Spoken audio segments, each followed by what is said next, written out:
Hello everybody, welcome to my channel. I hope you're doing well. I have videos for you, podcasts for you coming up. Thank you so much guys for your beautiful energy, for beautiful energy exchange, your likes, your comments, your shares, your subscription. It does help the channel.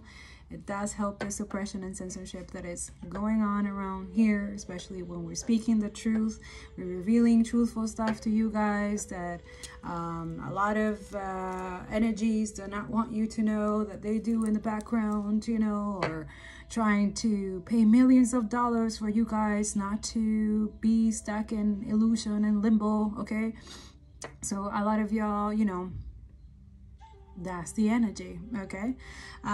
So yeah, I have a couple of videos here that Father God want me to reveal, but I just, this morning, literally, I finished 2 podcasts that he wanted me to release. I know I should be releasing one of them. I'm not sure if it's after this video or before this video, okay? But I do mention it on the Fearless 4 series, which all talks about being the weapon of that you being the weapon, okay? Imagine if you can only be one weapon to, you know, and I'm not talking about physical weapon, because no, we don't need none of that, okay? So not endorsing that, you know, trying to put stuff in my mouth, okay? But he wants you guys to kind of remind you of all the things that he has given you already that you need to survive, to overcome things, to, you know, learn from the Palestinians. They're not a victim, right? They're, even when they're going through stuff, they will never, they continue steadfast and continue being resilient, and they're not gonna give their soul and their lives for these oppressors, right? Same thing, energy with the Congo and Sudan, right? There's a lot of things that we need to continue learning and continue, you know, talking about it. But I do reveal a lot of things in the podcast, so that's why I don't want to take away too much. But I do want to give you some reassurance, because I know there's a lot of news and letters and stuff like that about, you know, the protests and what are actually protests. So I hope, you know, some of you're seeing my community board, also my Instagram. I do post consistently there, and the stories. I'm always constantly amplifying the voices. I do recommend to check out my TikTok as well. I don't know how long that's gonna be, but because of the ban or whatever, but that's another fight that we have to also deal with when we don't have to, but it's okay. We also can leave it all like that TikTok is not all innocent too. Like, TikTok has been deleting and repressing a lot of content for Palestine as well. So we can't leave it all like, oh, okay, you know, they're banning TikTok. Oh, but they're the first one of the ops, right? Repressing content and stuff like that. Like, now I'm seeing, after 7 months, like now I'm seeing like, oh, now, but it's not even like, it's not even, it doesn't compare, because going from literally 30,000 views to so many views, and then you see how during the 7 months, like 200, 300, 3 people, like, you can see it. You can look at my TikTok and the page, and it's super suppressant. Same thing with Instagram, the same thing, you just see it. Why? It's too truthful. You're speaking too much truth over here. Same thing with you see it here on my YouTube channel. Look at videos from the past, and then look at videos that I've been posted for the past 7 months. And videos that there's nothing that, you know, and also I showed you guys in other videos, the money currency, they, like, for example, right away on the New Earth, and it's like, oh, stupid climate activists. Like, I could just feel the energy of YouTube right away, copyrights, or right away they find an excuse to block the money for, how dare you talk about Earth Day. And I get this every year, the same thing every year. 22nd of April, I already know. I'm like, okay, I already know these people are like Because they don't want people who are climate activists telling you the truth. Like, we're supposed to be way back then eradicating fossil fuels. And I know they're going to censor, they're going to do something to this video because I just said that. Same thing that they censor and suppress talking about Palestine and Congo and Sudan. We still think that we live in a free country, do we? And no, we're not. And it's not peaceful for everybody. So no justice, no peace, right? So we have to continue that energy. We cannot normalize genocide.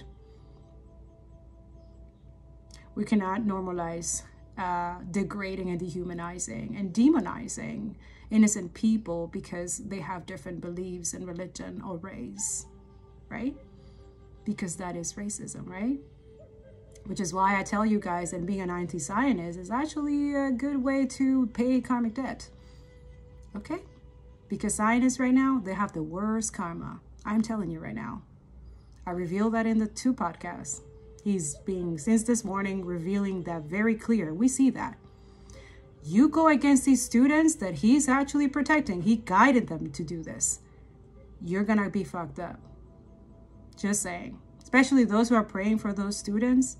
That's what he's letting you guys know in this video as well, that he's showing you. He wants to show you how is to do a peaceful protest. Why is it a peaceful protest? Because he wants these kids to be praying, okay?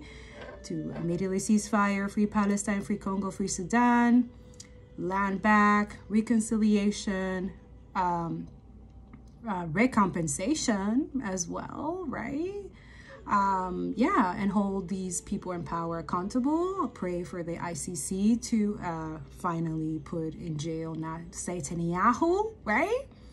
He's a war criminal, and let's not just leave it like that. Him and all his Zionist entity ideology needs to be criminalized as well. Everyone who is a Zionist is a criminal. Why? Because they idolize.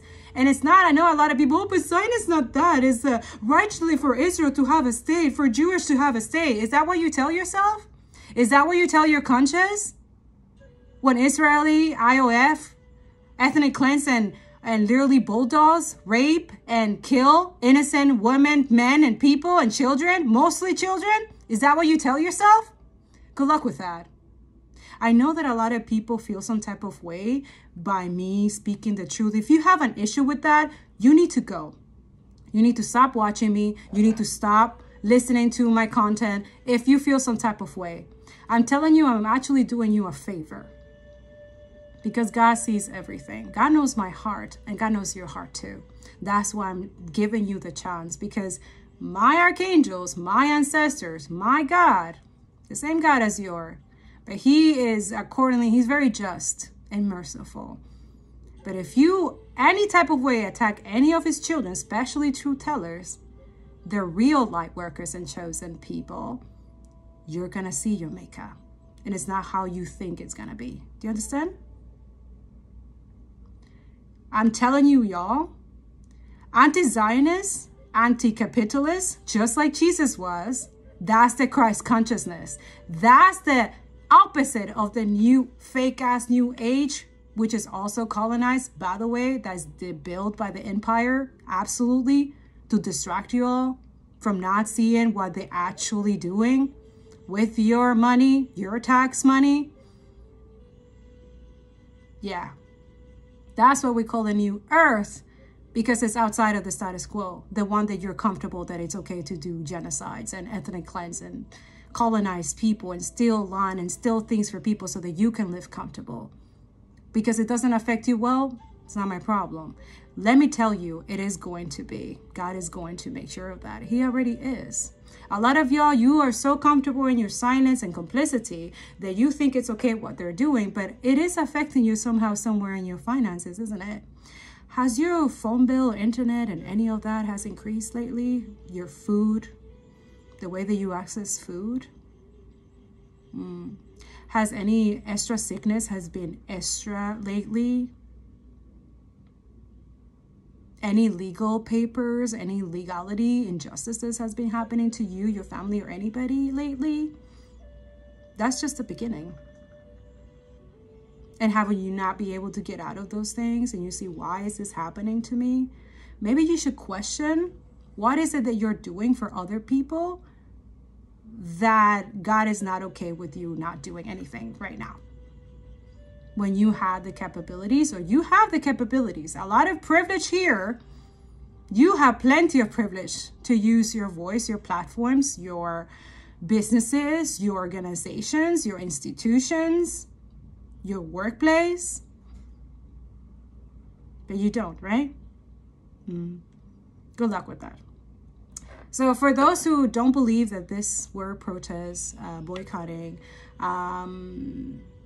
yeah, this is for you. This is how, letting you know that the trillion of propaganda, the narrative that they're trying to make you guys who are truth tellers, and, you know, like, make it be happy. It's a blessing. I mean, it sucks because you lose a lot of things. A lot of us, we lose a lot of money, clients, opportunities, jobs, and stuff like that. But God give it to us 10 times full. I talked about this before. But I want you to be joyful and be grateful when you're getting, not that that should be happening. It shouldn't. It's wrong. But just be rejoiceful that the same energy that Jesus had to go through, the bullying, attacking, all the suppression of censorship for him too. He was hated by the state. So be okay with that.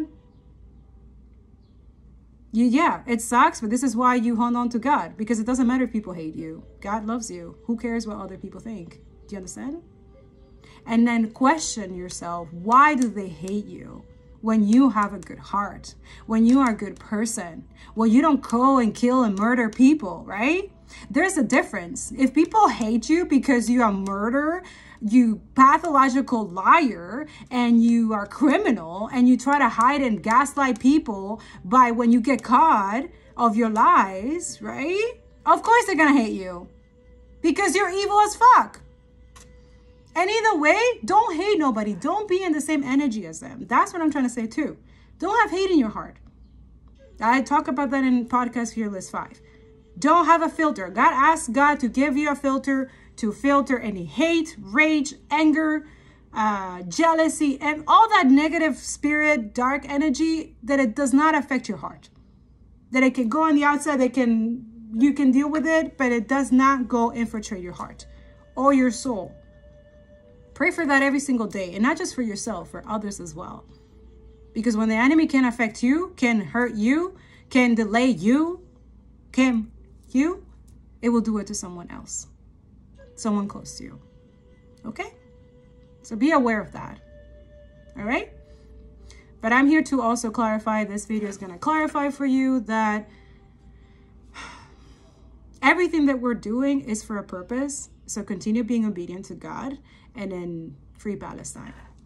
If you wanted one telltale sign that the ruling class is losing the narrative, here it is. Around the same time that Netanyahu called the university uprisings anti-Semitic, I observed an increase in engagement on one of our posts about the Harvard encampments. This has been my petri dish for the past day. For the first time in a while, the bots are working overtime, using their collective brain cell to pump our feed with Hasbara galore. Cops are brutalizing peaceful students for a foreign regime, and the Karen reinforcements have arrived. It's the same old dirty tricks, no strategy whatsoever, just word salad. College is a waste anyway. Waste of money, shaking my head. Why don't y'all go camp in Gaza with the terrorists? They're just following a trend, so glad my daughter's not in college. I actually went into this profile and found something I feel no one was supposed to see with mortal eyes. What in the Yankee Candle is this? Is this really going to help them win, or are we just witnessing a bunch of Zionists working half-assed to earn an extra shekel? It's going to get ugly before we pop out the cigars. They are desperate. We own the culture. We own the narrative. Even theory is not on their side. This is why they have sent their hordes of fantastic dum-dums. I'll leave you with a few frontline tips.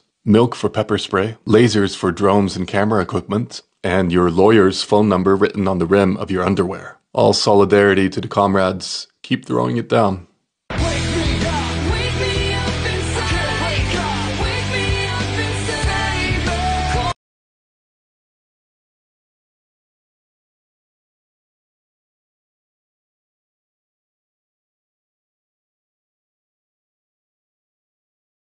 Jews did not appear out of thin air. Jews are indigenous to the states of Israel, to Judea. That's the original name of our land. Archaeologically, scientifically, genetically, historically, linguistically speaking. Let's debunk this using the Torah and Bible. Genesis 12:1.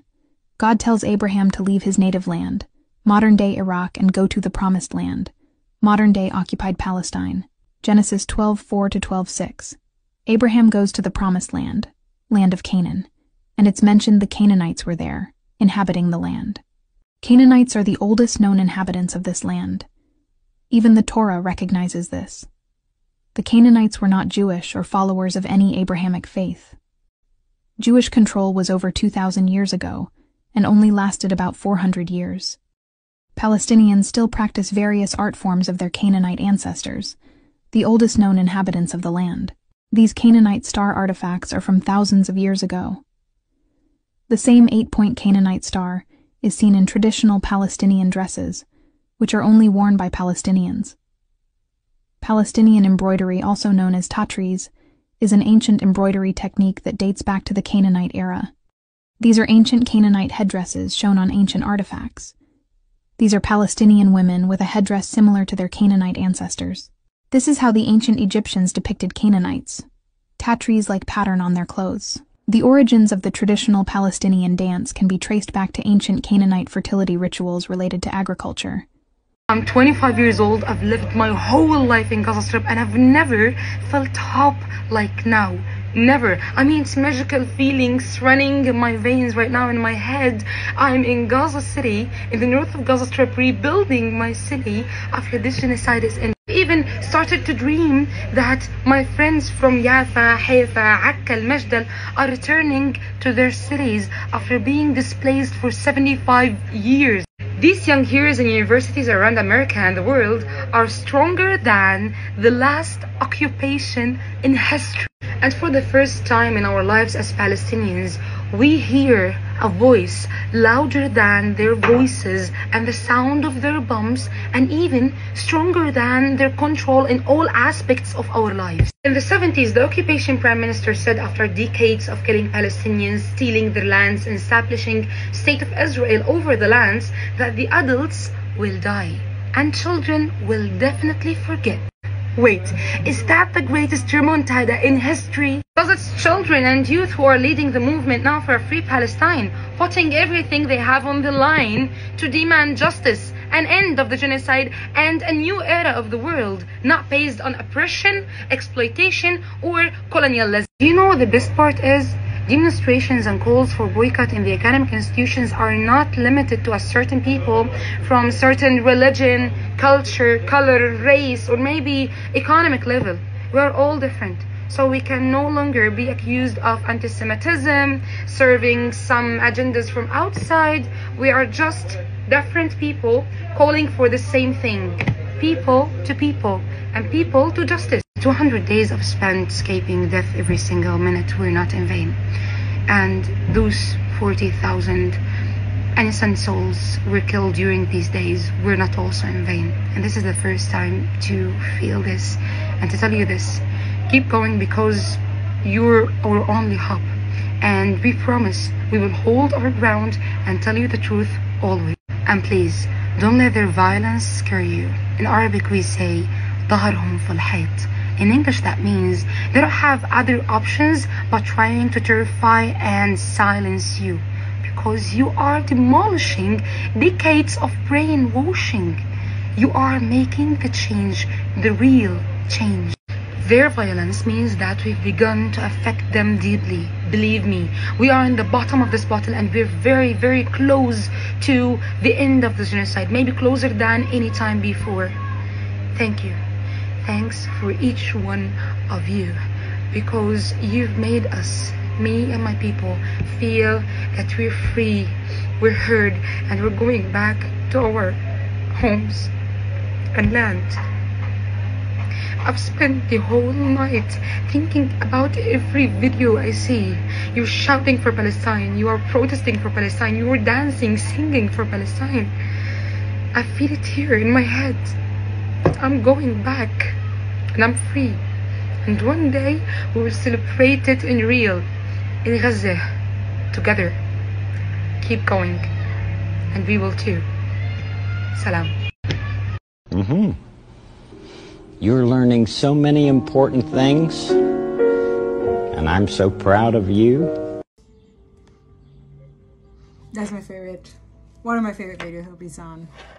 One of them. I mean, I've never seen so much happiness and hope.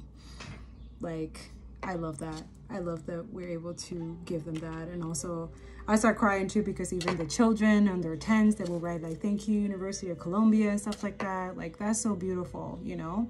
So I love this message too, and I'm gonna put it here just to remind you of why we're doing this, because I feel like sometimes we get a little bit derailed, like why, you know, or when you don't see action or something being done right away. Like, this is just a reminder for a lot of y'all, like, this is why we are doing this, okay? It's for love, okay? For love, that if anybody asks you, like, why are you so invested? Why you care about Palestine and why you care about Congo and Sudan? And like, I think you should ask them, why don't you? Why don't you care? And see what happens. Let's start this week in the best way possible. Here are some progress news. Israeli officials convened for an emergency discussion on Tuesday to address the potential issuance of arrest warrants by the International Criminal Court against Prime Minister Benjamin Netanyahu and other Israeli political and military leaders for alleged violations of international law in Gaza, Israeli media reported.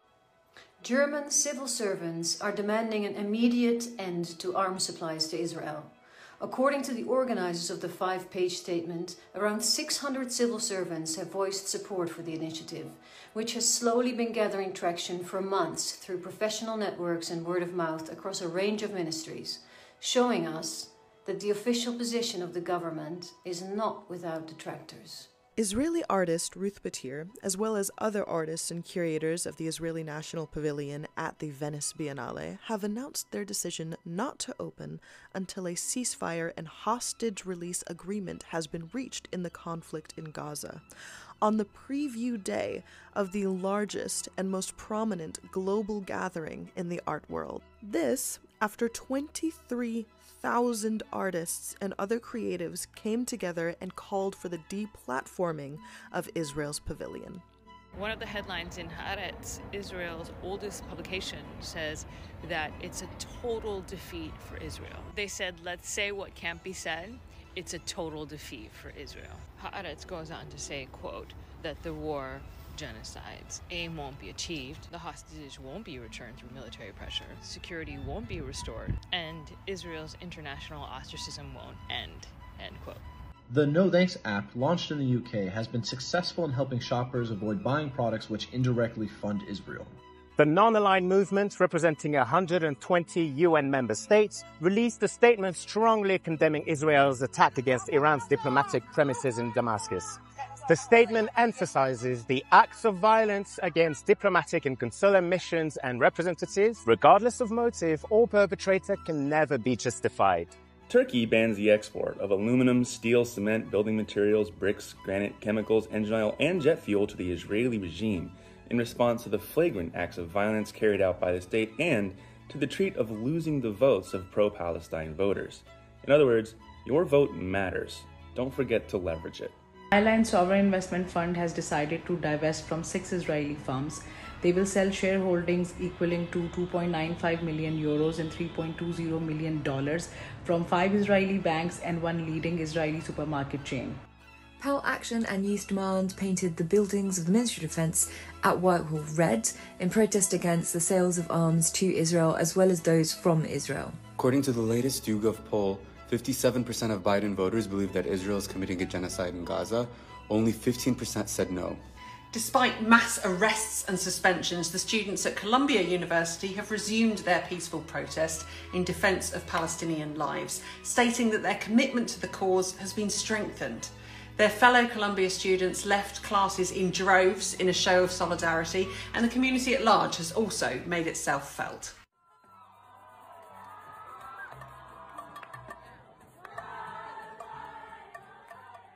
Protests have spread to Yale, to Boston University, and to the University of North Carolina at Chapel Hill. And meanwhile, in Canada, at McGill University, students in an act of protest have renamed university buildings after Palestinian villages that had been destroyed by Israel during the Nakba. Never forget that you're not alone, and never forget that we're doing this for a reason.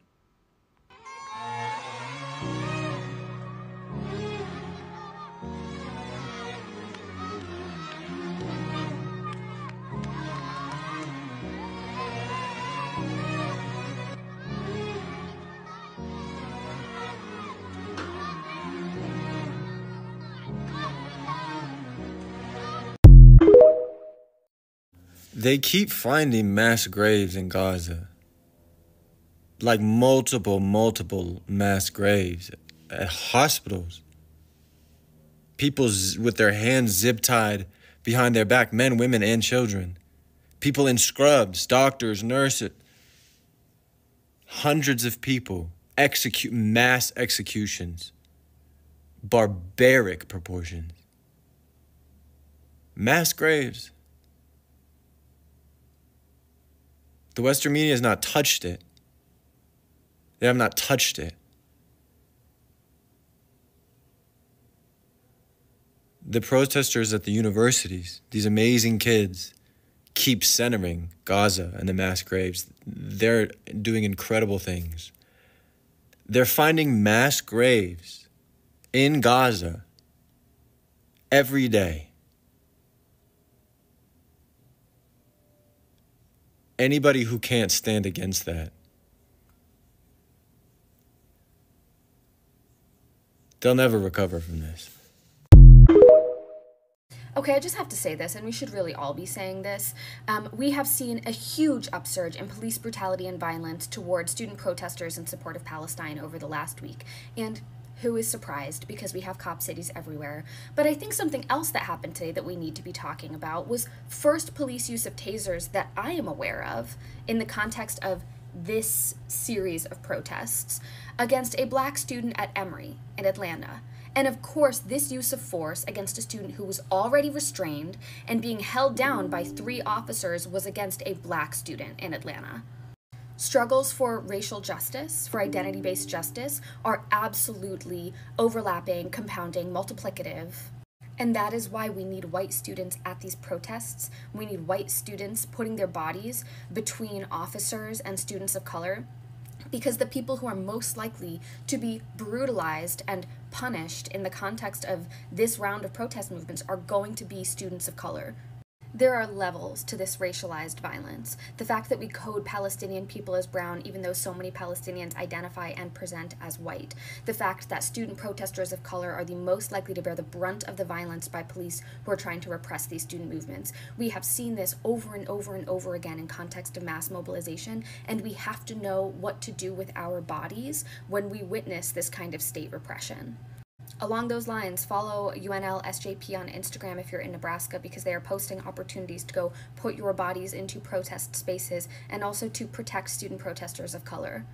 Thank you so much to every student who is raising their voices for Gaza and drawing eyes to Palestine and drawing eyes to Palestinian liberation and participating in these encampments, even as it risks their bodily safety, which it shouldn't, but it does, as it risks their bodily safety, as it risks their positions at their institutions, their student status, their housing status. These folks are willing to sacrifice so much, and we ought to join them. We should be joining them. We need to be strategic about red teaming versus yellow teaming, people who are risking arrest, people who are providing jail support.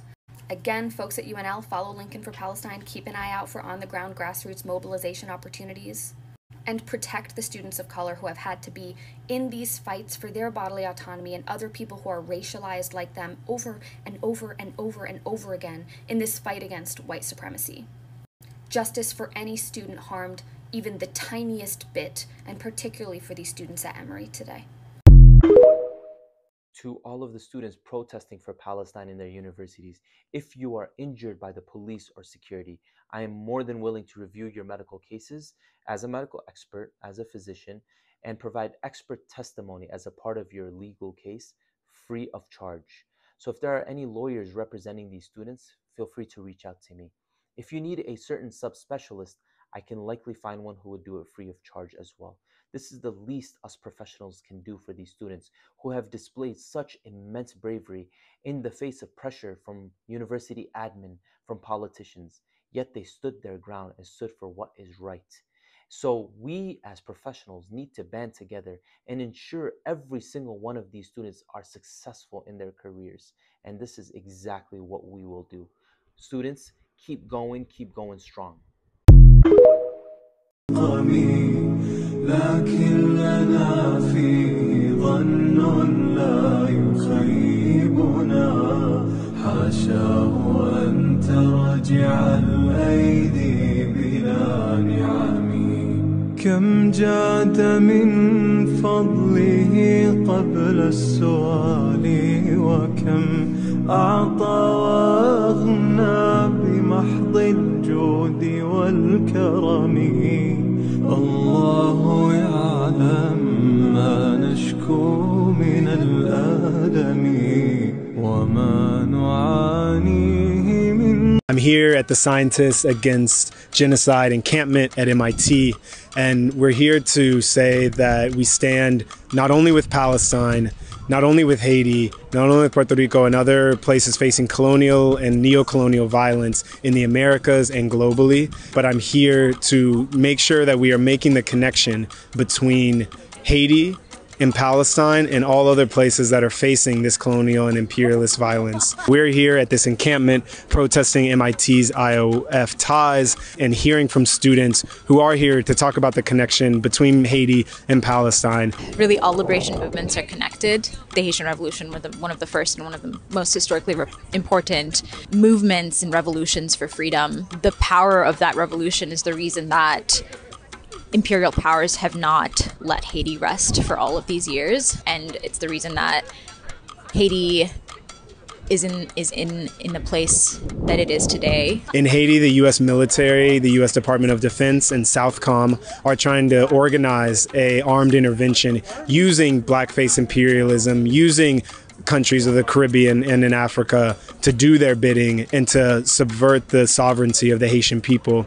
In Palestine, the U.S. is supporting Zionist violence and genocide against the people of Palestine and has been for a long time. Haitian liberation is a very important cornerstone of liberation movements all over the world, as is the liberation of Palestine and the movement for the liberation of Palestine. So we say hands off Haiti, free Palestine, and down with the U.S. war machine.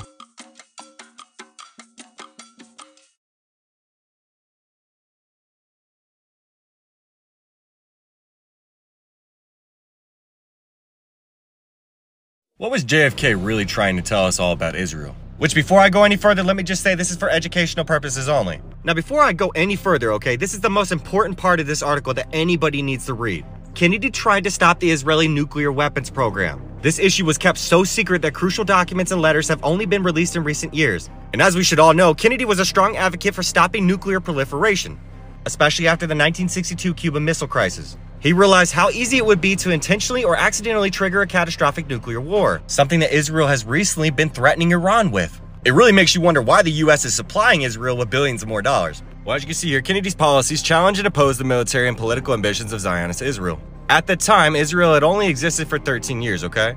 Well, as you can see right here, it was still evolving and the course was not totally set. There was a significant international resolve to find a compromise solution regarding Palestinian refugees from the 1948 Nakba. And as you can see, when Israel attacked Egypt, right, they seized the Sinai Peninsula in 1956. The Eisenhower administration demanded Israel withdraw from the captured territory and they complied. This article describes it perfectly. At this time in the early 1960s, prominent Jewish voices criticized the racism and discrimination of the Israeli government. Israelis like Martin Budair sailed Ben Gurion and noted that at the inception of the state, complete equality with the Jewish citizens was promised to the Arab population. This might give you a little insight as to what's happening in Palestine as well. Many influential Israelis realized their long-term security and well-being depended on finding a just settlement with the indigenous Palestinian population. And in the United States, the Jewish community was divided and many were anti-Zionist. Sounds pretty familiar, right? The American Council for Judaism was influential and anti-nationalist. As you can see, the supposed racist and militaristic character of Israel was not yet set in stone, nor was American Jewish support for Israel. When Menachem Begin, this is an important character, okay, came to the United States in 1948, he was denounced by prominent Jewish leaders, including Albert Einstein. They said Begin, who later became Israeli prime minister, was a terrorist in quotations who preached an admixture of ultranationalism, religious mysticism, and racial superiority. This is the most important part of this entire series of information, okay? There are 4 key areas where the Kennedy policy was substantially different than what followed after his death. And that starts with Kennedy not being biased in favor of Israel. As you can see, the Kennedy administration sought good relations with both Israel and the Arab nations. Kennedy aimed to extend U.S. influence throughout the Middle East, including with nations friendly with the Soviet Union and at odds with NATO partners. And JFK personally supported Arab and African nationalism. But check this out, right? As a senator in 1957, he criticized the Eisenhower administration for supporting and sending weapons to France in their war against the Algerian independence movement. And as we all might remember, in a 9,000-word presentation to the Senate Foreign Relations Committee, he criticized Western imperialism and called for the U.S. to support Algerian independence. Algerian President Ben Bella, who France had tried to assassinate and considered far too radical by many in NATO, was given a huge and impressive welcome to the White House. That was a big problem, because Kennedy changed the previous frosty relations with the United Arab Republic, Egypt and Syria, and for the first time the U.S. approved loans to them. Kennedy wrote respectful letters to the Arab presidents before he welcomed Israeli Prime Minister Ben-Gurion to Washington. The Arab leaders could see the difference and responded with appreciation though. Those who claim there was no difference with Kennedy ignore the fact that Egypt's Nasir, Algeria's Ben Bella, and other nationalist leaders saw a big difference. Now in 1960, when Kennedy was campaigning for the presidency,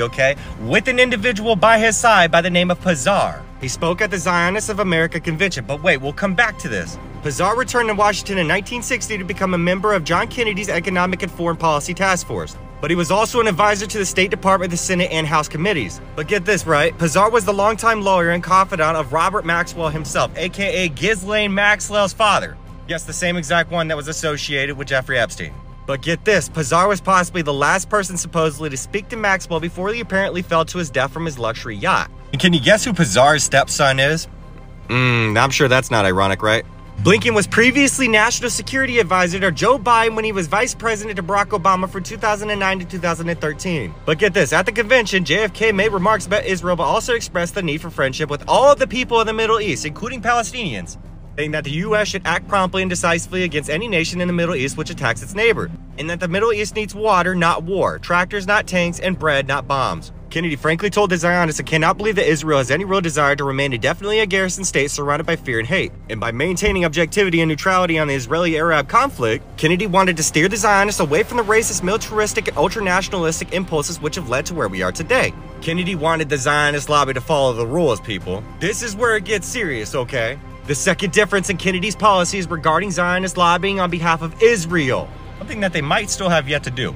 Under FARA, organizations that promote or lobby on behalf of a foreign government are required to register and account for their finances and activities. So you tell me what you see here from this list of U.S. senators that received money from pro-Israel from 1990 to 2024. Who is that in first place? Coincidentally, that amount just went up as of yesterday. And look who's ironically in third place, right? You tell me where those finances are going.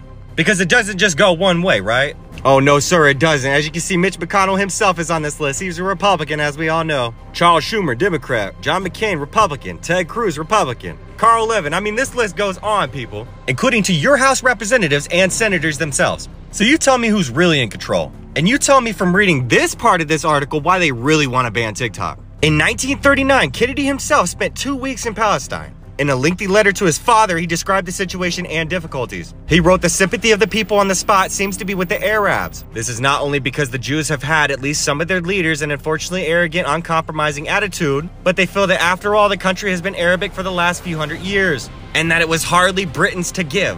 Now let's keep in mind, Rishi Sunak, aka Britain's Prime Minister, just recently had a very secretive meeting with Barack Obama himself, and nobody seemed to be questioning anything about it.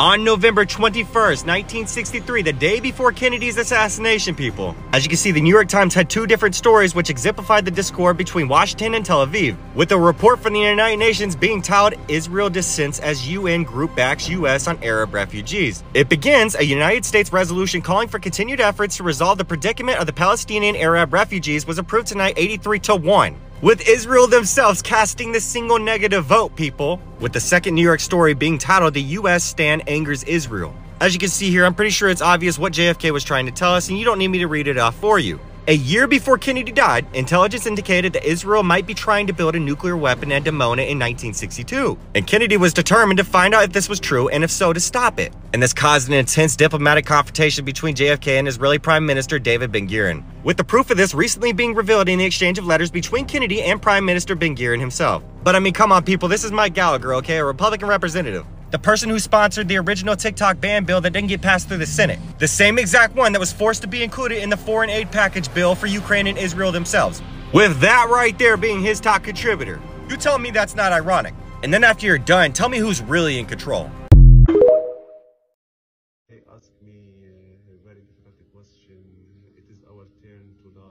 As a Jehovah's Witness, I was taught there was no tangible ways for me to make changes in this world or this system of things. Even getting involved in politics was seen as evil and wicked. And considering the organization deems most advocacy for your rights as political, unless authorized by the organization, things like fighting for your rights or advocating for Palestinians are seen as an opposition to God's kingdom, i.e. the governing body's authority. Organizations like the Jehovah's Witnesses are part of the empire. They cannot allow that mask to slip, although it is happening. Imagine 8 million people sitting idly by, doing nothing while watching children ask their mother and father, are they the next to?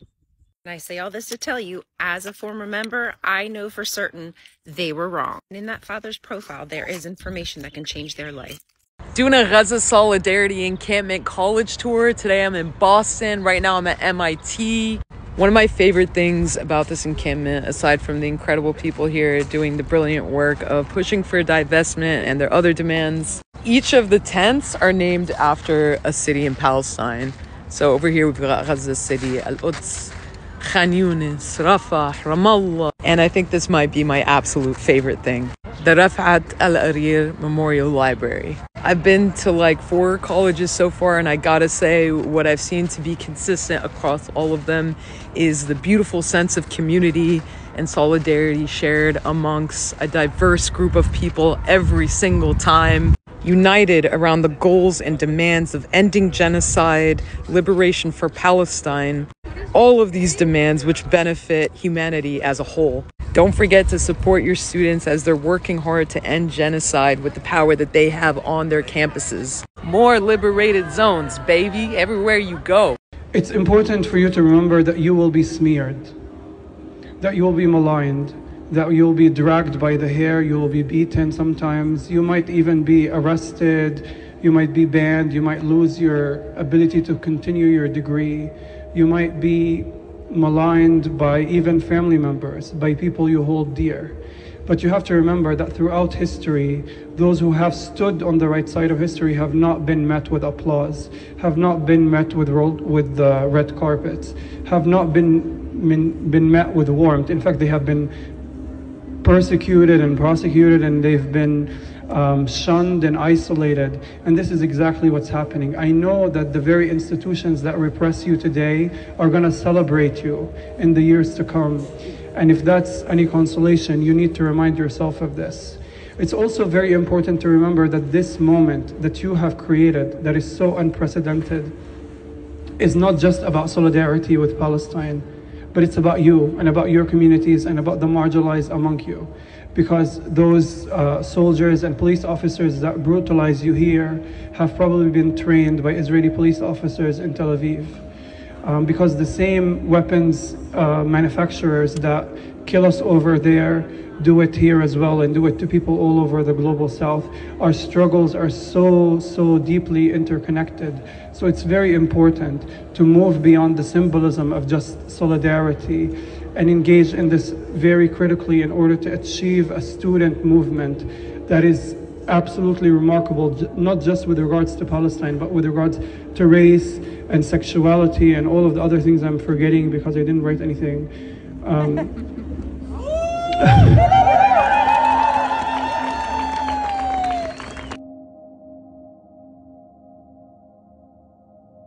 Hi everyone, Dan Birchtree or Isabel here, and I'm here today to steward the pro-Palestinian protest here in London.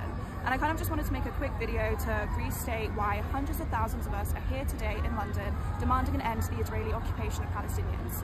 40,000 people have died, with millions displaced in Rafah, with the US just now greenlighting a potential Rafah offensive. This is egregious, this will cause massive harm to civilians, and the fact that US and UK universities are investing in companies that manufacture weapons to help this is honestly disgusting. But the energy today is unlike anything I've seen before, and this, I believe, is because of the US encampments that we've been seeing popping up across college campuses in America. where they are demanding that their universities divest from pro-Israeli war machines. Essentially, US institutions are investing in companies that manufacture weapons that are being used on Palestinians, and then they are profiteering off of these Palestinian deaths. But this is not just a US issue. UK universities have the same investment portfolios. They too invest in not only UK institutions, but international institutions that deliberately profiteer off of Palestinian deaths, that manufacture weapons being used against Palestinians right now. We need to do more as UK students to demand that our institutions divest as well. We need to have our own encampments popping up. I know that there's one in Warwick and there's one in York, but we need to have the same energy because this isn't just a US issue. And divestment is one of the core key tenets of the pro-Palestinian movement, because we need to make sure that Israel becomes a pariah state. And part of that is literally through divesting away from companies that help bolster it. So I hope to see people out here today. I hope more people come to pro-Palestinian marches. And if you are a UK student, I hope you demand that your university divest from pro-Israeli companies. End the siege on Hussan now! We want justice, you say how? End the siege on Hussan now! We want justice, you say how? End the siege on Hussan now! Free, free Palestine! Free, free Palestine! Free, free Palestine! Free, free Palestine! Free, free, free Palestine! Free, free, free Palestine! Free, free, free Palestine! Free, free, free Palestine! What do we want? Justice! I can't hear you! What do we want? Justice! What do we want? Justice! When do we want it? No! When do we want it? No! If we don't get it, shut it down! If we don't... Hi everybody, my name is Danielle Goulden. I'm a former nuclear biological chemical defense specialist in the United States Marine Corps. That job title is now called CBRN for those who want to know. I trained at Parris Island, South Carolina for my boot camp, my recruit training, and then at Fort Leonard Wood, Missouri for my NBC defense training. And I was stationed at MAG 49 in Willow Grove, Pennsylvania, where I assisted in running the gas chambers for fellow Marines of all ranks. Forgive me, I'm reading from some notes here. So within the gas chamber, we used a substance called CS, which is essentially the same thing as tear gas. So why am I making this video? I'm making this video for the protesters who are being attacked with tear gas all around the United States, because I have a very unique and specific training as to how to advise how to handle it. Also, having worked in the gas chamber, I've experienced its effects, the effects of tear gas and CS firsthand many, many times. And while it is indeed very uncomfortable, it is not lethal. So I'm going to give you some pointers to have some confidence in handling it, because just like I taught my fellow Marines, when you don't panic, you have control over the situation. So point by point, here's what to do. Number one, first and foremost, and the most important thing that you can do, do not touch your face. Do not touch your skin. It is a basic human reaction to react to this substance, which burns. It is extremely irritating by going like this. Here is what CS is made of. Excuse me, tear gas. Here's what tear gas is made of. It is not actually a gas. It is a very, very fine powder substance. So when it's in and around your face and your body, when you touch your face, when you touch your skin, you are essentially grinding these powder particles into your tear ducts, into your mucous membranes, into your skin, causing little microabrasions. It will make the sensation, which is already unpleasant, last much longer. So first and foremost, do not touch your face, do not touch your skin. Number two, get to a well-ventilated area. You need fresh air to dispel this powder. It will blow off of you with fresh air and fresh wind. So oxygen is the thing that helps. You need to get to an open area, flap your arms up and down. I know it looks a little bit ridiculous, but you're trying to dispel and blow this powder substance off of you. Try to open your eyes, again, because the oxygen is the thing that will help this dissipate. I know it might seem and sound impossible. It's not. Just for a moment at a time even, you will greatly reduce the amount of time that you're suffering. If you have the wherewithal, try to see which way the wind is blowing. If the wind is blowing this way, go the opposite direction, because like I said, this is a powder substance. The wind will carry it. So if you can get yourself out of that wind vector pattern, you will get to a much safer area and be able to dispel the effects much faster. Number 3, simply allow the effects to happen. Here's what tear gas does. It is an irritant. It attacks your mucous membranes. It's essentially made of several other substances, but one of the major components is capsaicin. Capsaicin is the enzyme that is found in hot food. So it will get into your eyes, it will get into your lungs, it will get into your nose, your mouth, you will cough, your nose will run like you have never experienced before, your eyes will tear. Simply let it happen. Your body is flushing it out on its own. My suggestion is to bend over at the waist, just let it run. Again, I know it sounds gross. It's the only way. Avoid touching your face, avoid wiping your nose. Just let the effects happen. It will not last forever, I promise. And it will start to go away sooner than you think. Number 4, this is something to be aware of. This will stay on your clothes and in your hair, specifically your hairline. It is activated by water. So if you start to sweat, you will feel it again. So not in full effect, but it will start to burn. Do not wipe your sweat away with your hands. If you have a clean cloth, I would suggest after the effects have started to dissipate, after you feel a little bit better, try to wrap a clean cloth around your head to try to avoid sweat from going into your eyes. If you have a dry, clean cloth, you can dab only if absolutely necessary. There are some suggestions going around that a solution of baking soda and water will help, only if it's a lot. This being a crystalline substance, it will travel with the water and basically just spread the area of pain, unless you have buckets full of water, a hose.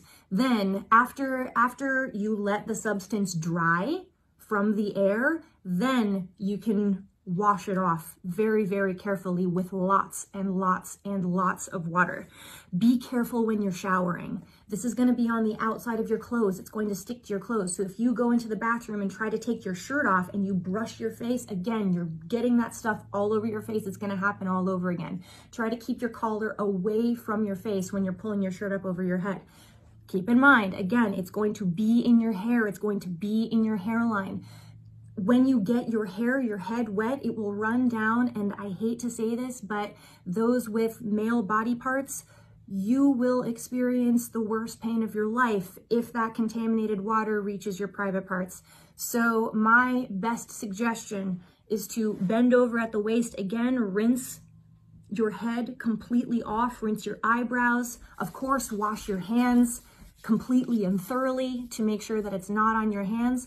Let the water run off of your head in a forward direction before you let water run from the top of your body to the bottom of your body. That also, I hope, goes without saying, but people forget this. When you go to the bathroom, keep in mind, it's in your fingernails, it's on your hands. You must wash and scrub your hands with more accuracy than ever before you use the bathroom, or again, you will experience extreme pain. Overall, do not panic. The reason why I why the Marine Corps teaches confidence in a gas chamber scenario is because when you panic, you lose control.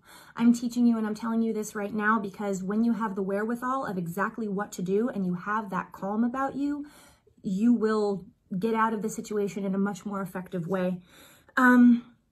Do, however, get out of the way. If canisters are being fired at you, dodge them. I do not suggest picking them up and throwing them. You could cause very, very serious injury because most of these canisters are heat activated. You could get burned. You will get hurt if you try to pick them up and throw them. They could cause serious injury. Best advice, just get out of the way and get to a well-ventilated area.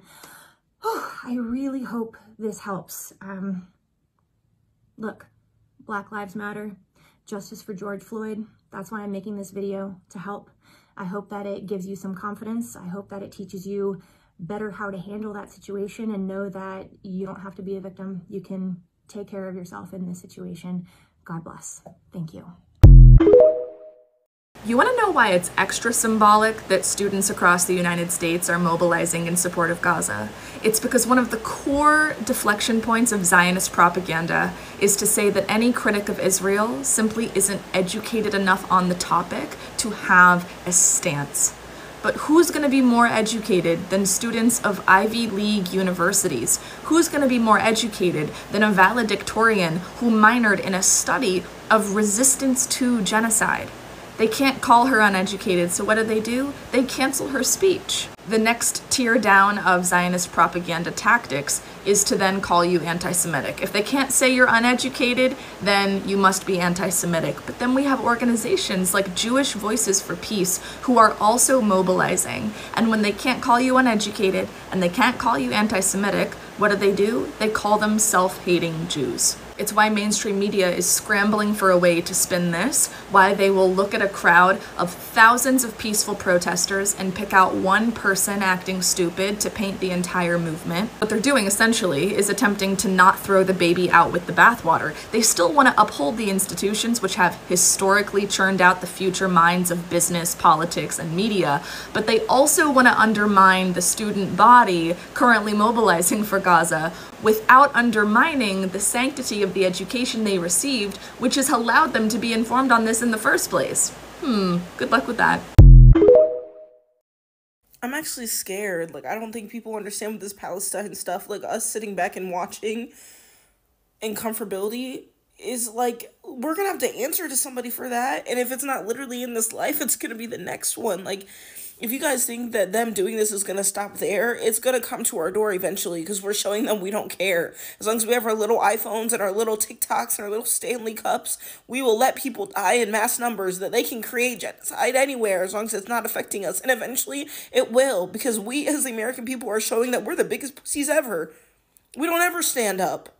I'm not sure if they did come to us if that would make people stop. Like, guys, they don't care about us. And we're showing them that they don't have to. Like, we have the answer. It's numbers.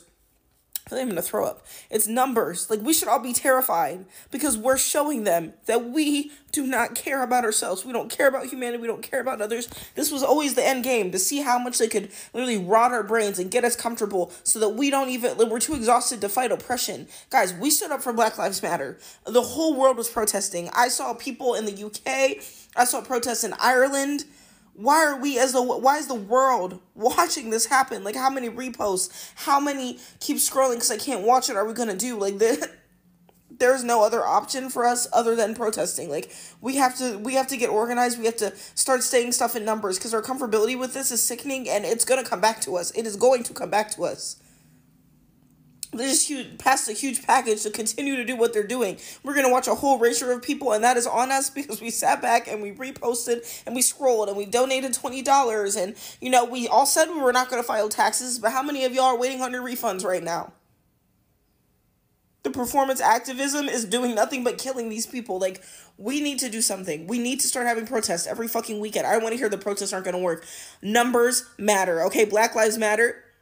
It worked. I mean, y'all put it down as quick as you picked it up after that first year. But now cops have to wear bodysuits and people are losing their jobs and getting suspended. We still have racism, sure. But we finally got white people to stop saying the N-word in mass fucking numbers after screaming at y'all for years to do it. It made a little bit of a fucking difference here.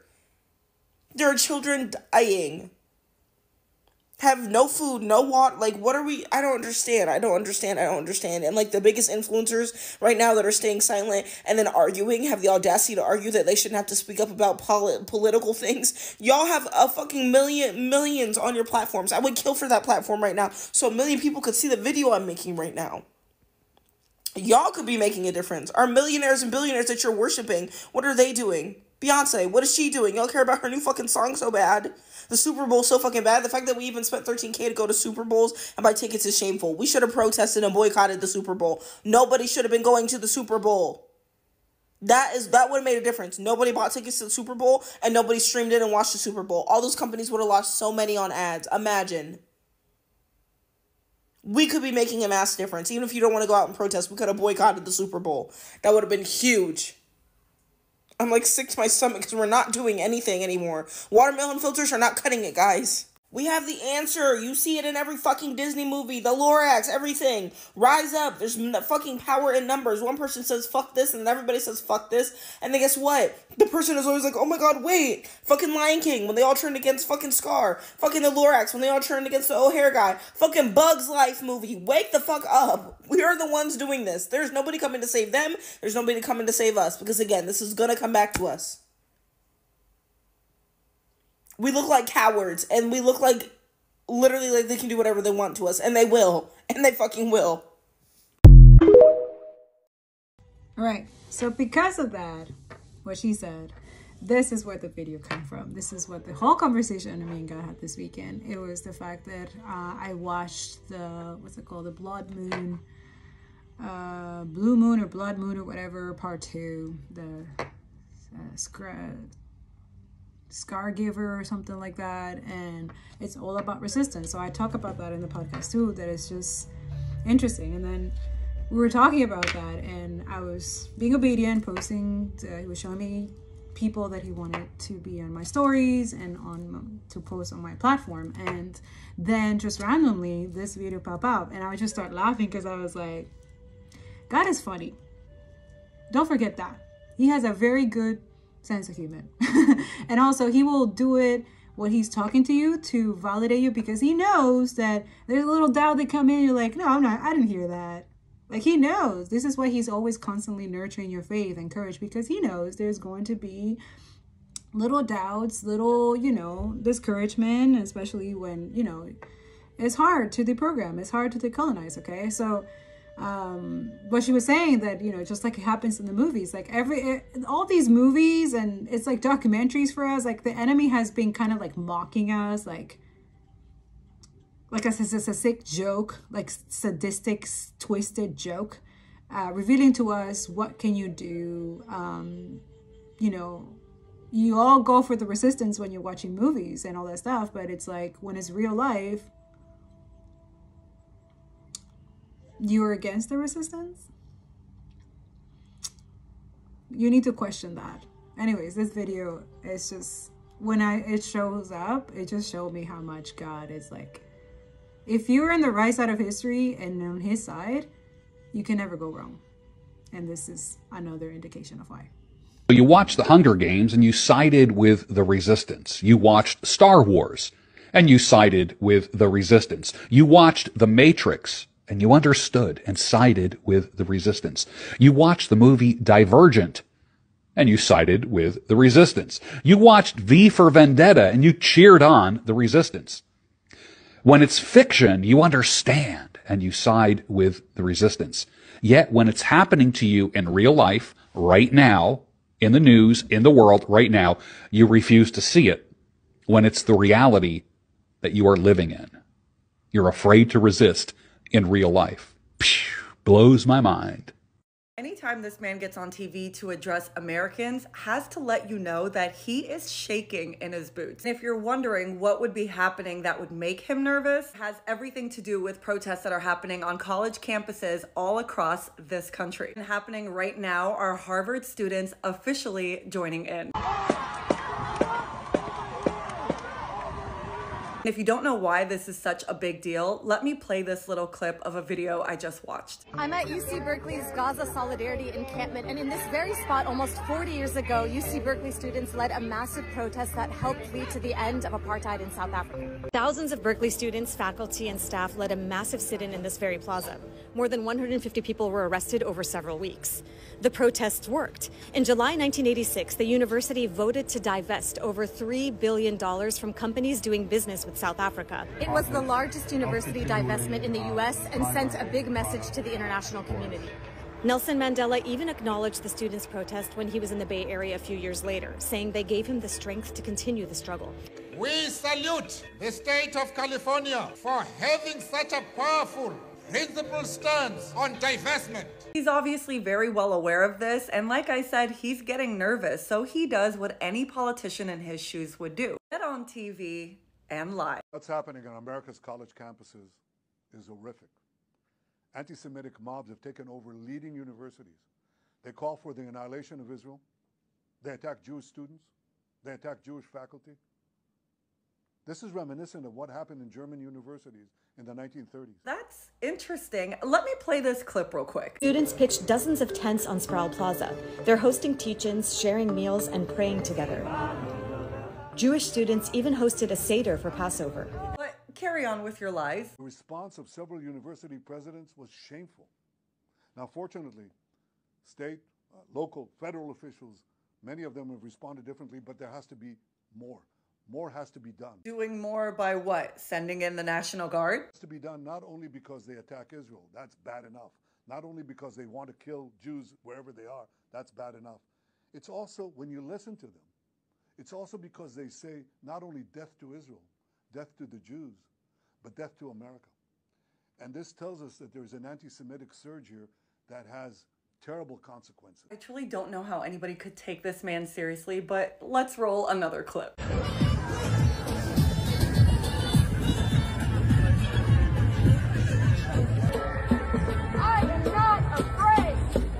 If you were really curious about what was happening on these college campuses, here are a few clips.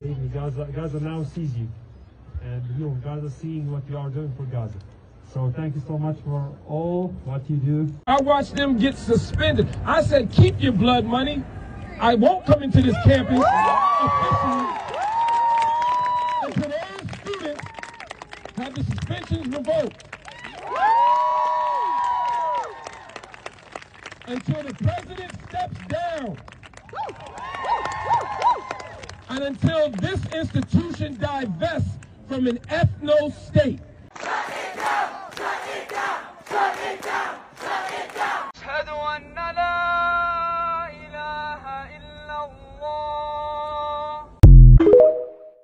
So you know how Israel is basically waging a war against children, given that about half the people who have been murdered so far are under 18, and how they're doing all of this under the guise of Judaism. Well, I'm about to show you how, once again, these people continue to demonstrate that they do not know the book. Because there was this very famous leader in the Old Testament that was notorious for killing babies for a very particular reason that very interestingly parallels Netanyahu's. And no, this was no Hebrew king.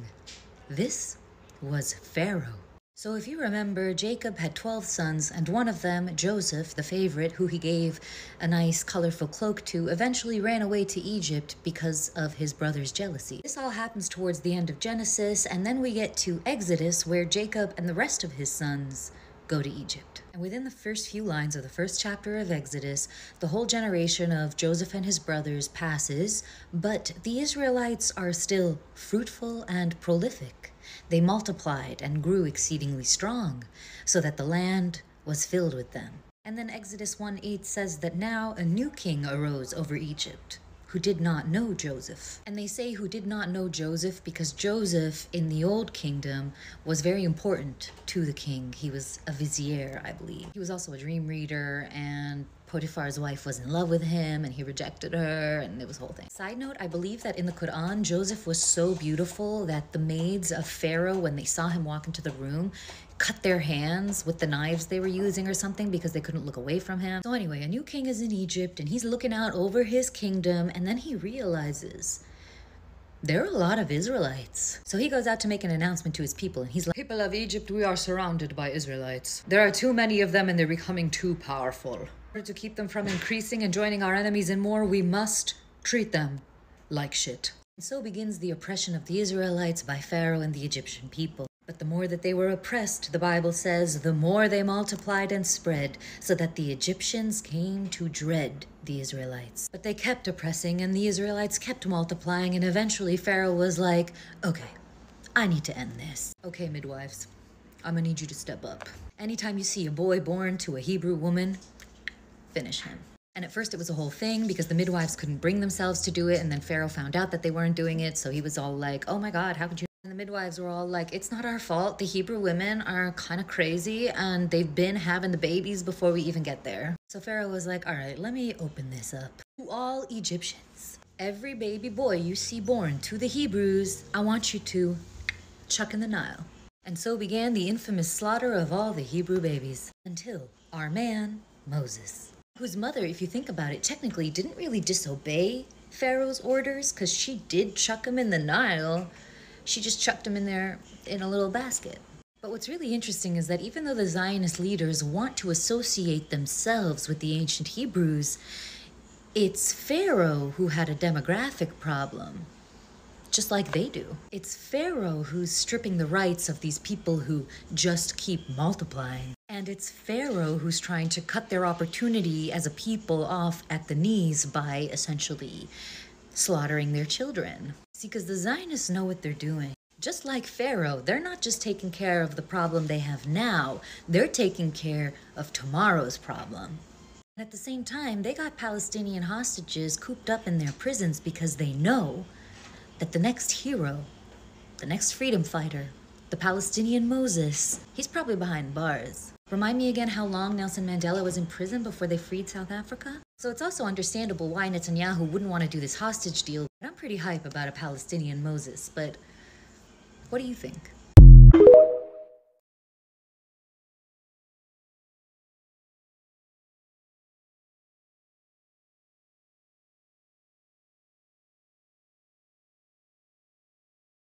What do you have to tell us about Palestine?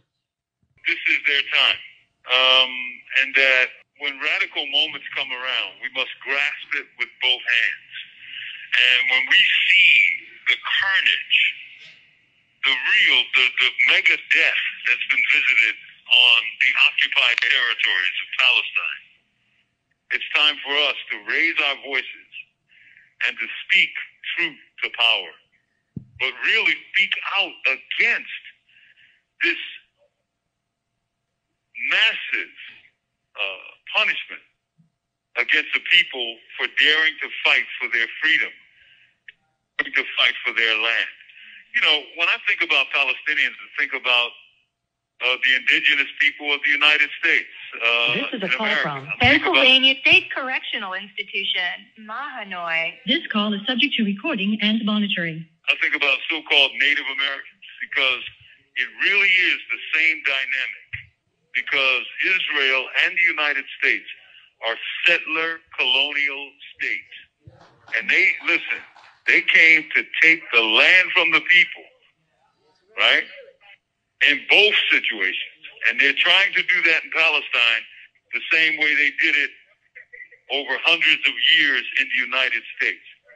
Listen, how can it be that the indigenous people of the United States, the original people in what's now called the United States, live in reservations, in poverty? That's, you know, and the ghettos of Gaza, right, are too big for the appetite of the Israelis and the invaders. They want to put them on reservations or wipe them out. Do not get it twisted. So now is the time to speak out and speak up and stand with the oppressed of Gaza, the West Bank, the occupied territory. Just did a commentary a few days ago about blacks in Palestine. Don't get that twisted. Our people are there and have been there for several centuries in Palestine. There are black Palestinians over there. That's right. And they get bombed like everybody else. So remember, when the people are oppressed, it's their duty to fight for freedom. So long live the freedom of the Palestinian people.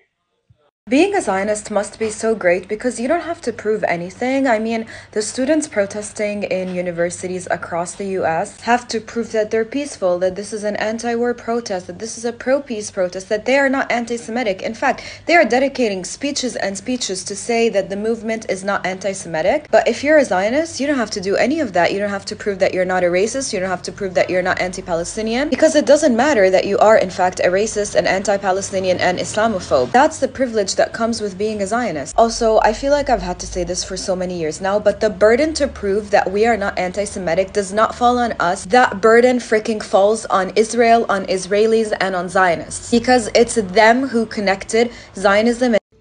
Okay, to finish that sentence that she didn't finish, it was because they associated Judaism with Zionism. And therefore, this is how they masquerade themselves as, oh, you're anti-Semitic, you're hurting Jews. But they're not actually Jewish. They are Zionists. They don't believe in God. Because Zionism is not a religion. The fact that when you know the difference and you're aware of that, you can see right through them. You can see right through them. You can see the anti-Semitism. This post that Moaz posted, I'm going to put it here. It's very important. He really says it's very important. You need to pay attention to this because this is their book. Like it's like they know that this is what they're going to do. That this has worked for them before. Plus they had a little bit of, you know, hoodoo, voodoo and all that weird ass stuff, satanic stuff that they do in the background, which is not, I just told you this morning, it backfired. It's not going to work. So if we combine the spiritual praying and combine us physically looking at the BS that they're putting in our faces, in our radio and everywhere, trying to create more illusion and lie, then you're already ahead of the game. Okay? So what she's trying to say is that it's not our job to validate or demonstrate that we're not anti-Semitic. It's them, right? Because just ethnic cleansing and genocide and targeting specific people, the Palestinians right now, makes them anti-Semitic. So basically what they're accusing a lot of y'all, the pro-Palestinian, is actually their confession, is what they're doing. And they know it. They just think that you're fool enough to not educate yourself and know that. You get it? I hope you do. I hope you do get it. Because God is really, really, really wants you to get it so that you can get to it. Because the pro-Palestinian, the Congo, the Sudan, it's a beautiful community. It's large. That's what I show you all the videos. That it's good news coming up. There's good things coming, okay? Especially when you live in your truth and integrity and honesty and have empathy. You have so much peace and joy in your life that you don't need material things and you don't need consumerism and all that bullshit. So this is what the enemy, the state, the government are afraid. You're not going to care about their little stupid companies and their companies that we are boycotting. They're afraid that their pockets are going to be reduced. That's all they care about. Okay? So, until they show accountability and show that they actually care for human lives, human rights, okay? Until then, there's no justice, no peace. It's not that simple. You need to disrupt and continue using your privilege and your beautiful energy to do the right thing, right? Just like that girl said, it will come back to us somehow, some way. And I told you that 7 months ago already too. God confirmed it already. Spirit has confirmed it already. It will come back to you either this lifetime or the next. Do the right thing now so that you don't pay for a much higher later, right?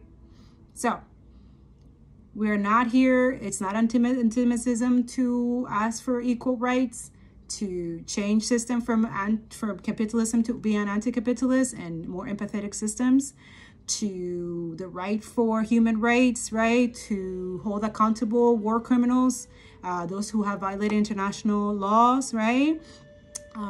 Yeah, repercussions, consequence, those things that they have done, those crimes that they have done, those war crimes, they have consequences. Just like it happens during the Holocaust. Germany have to pay for those things, right? So it's the same thing. It's the exact same thing. And don't confuse the two, okay? Don't confuse the two because they're completely different.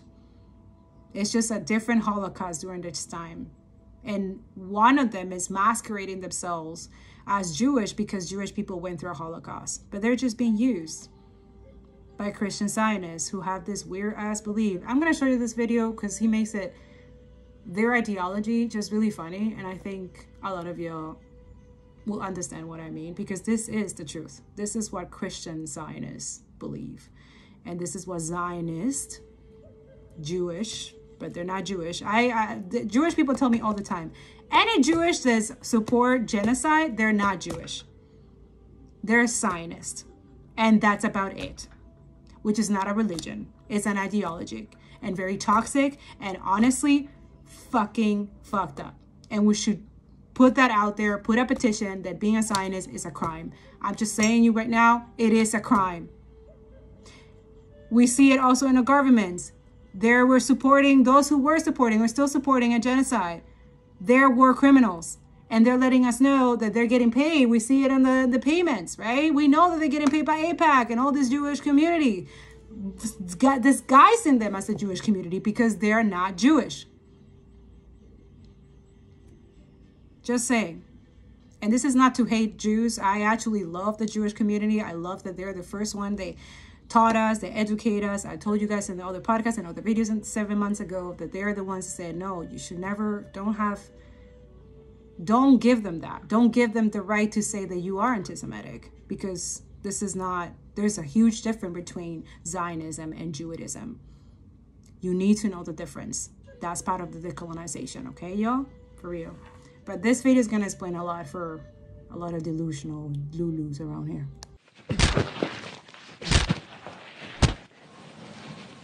Oh, thank God! A fellow Christian. This psycho is kicking me half to death and stealing my house. Who do you think's paying him to do it? Hello? How could you? Corinthians 12:26. If one member suffers, all suffer together. Yeah, I guess old Corinthian got that one wrong, because I feel great. Yeah, it's probably because I don't see you as a proper Christian. You know, I prefer Christians who look like me.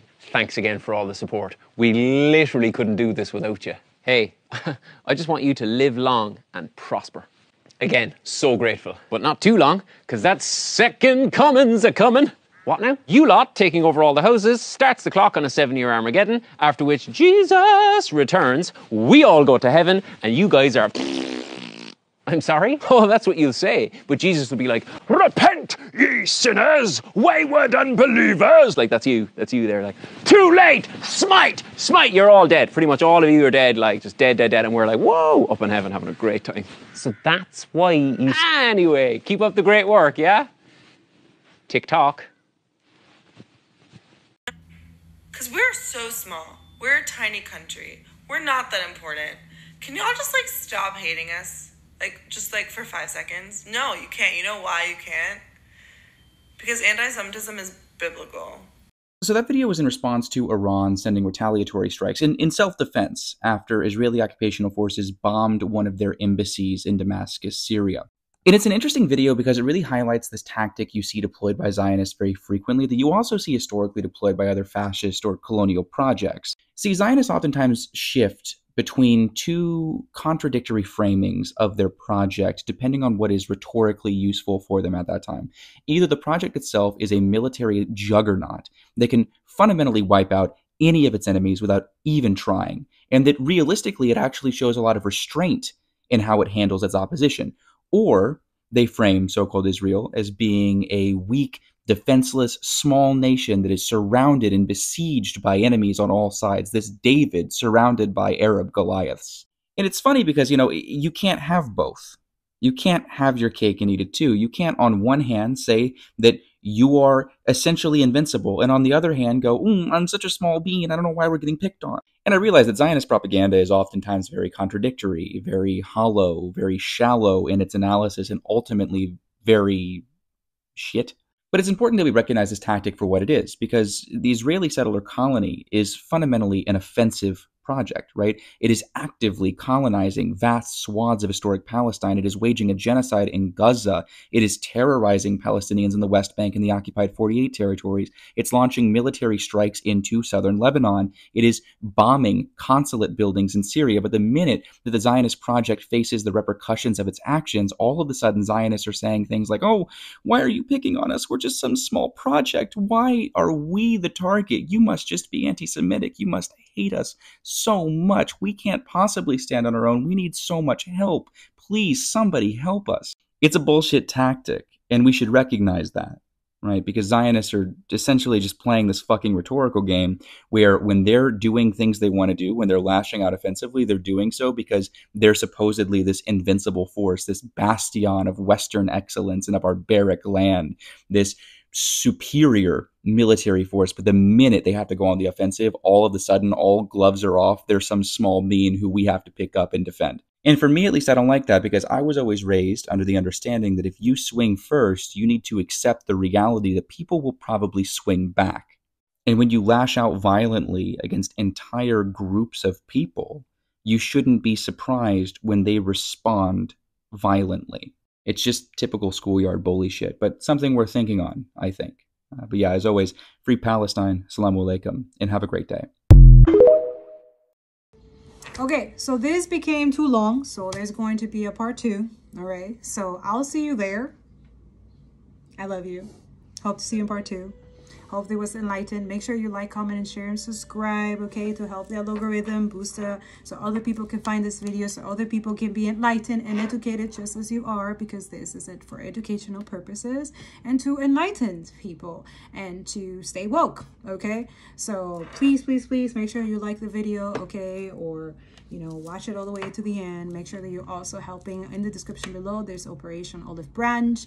Their Google Drive is there, so you can, if you feel that Father God led you to either share or donate or, share it with your friends or family or your WhatsApp, whatever, to help any of those families there. I would recommend to check out there's a prenatal, there's a medical as well, there's the disability, okay, section. There's many, sections that you can check out, okay. Boost those people, help those people, okay. We are trying to help as much as we can, especially because right now there's that fear and energy of like Rafah is going to be invaded, and there's 1.2 million people still stuck there who cannot cross the border of in Egypt, which is shame on Egypt. They should just, but also shame on the whole institution, the whole governments and organizations that are supporting this, that this shouldn't even be happening. That's just it. It shouldn't. And we shouldn't be even questioning, and we shouldn't be gaslight or mentally manipulated or psychological warfare because we're asking for human rights to be respected and for not to ethnically cleanse people. Like, how hard can that be? Well, that happened to the Tulsa massacre, right? Like, why would you massacring black, right? Why would they genocide and massacre indigenous communities? Land theft, right? To steal, to kill and destroy, right? That's what the enemy does. And that's how these people operate. The people who our money pays for their salary. You need to remember this. They do not, that's how you know in spiritual sense, okay? The enemy has no control over you. So you have to believe that wholeheartedly. Trust God no matter what. Because that energy will manifest into the physical, and you will have the strength to resist and let the people in power know that you are not okay for them using your money, your energy, your actions, your taxes for genocide, for wrong. You have that authority. It's your energy that has given them energy. Never forget that. They're existing because you are their salary.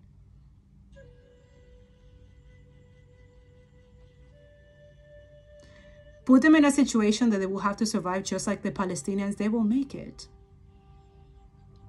And they know it.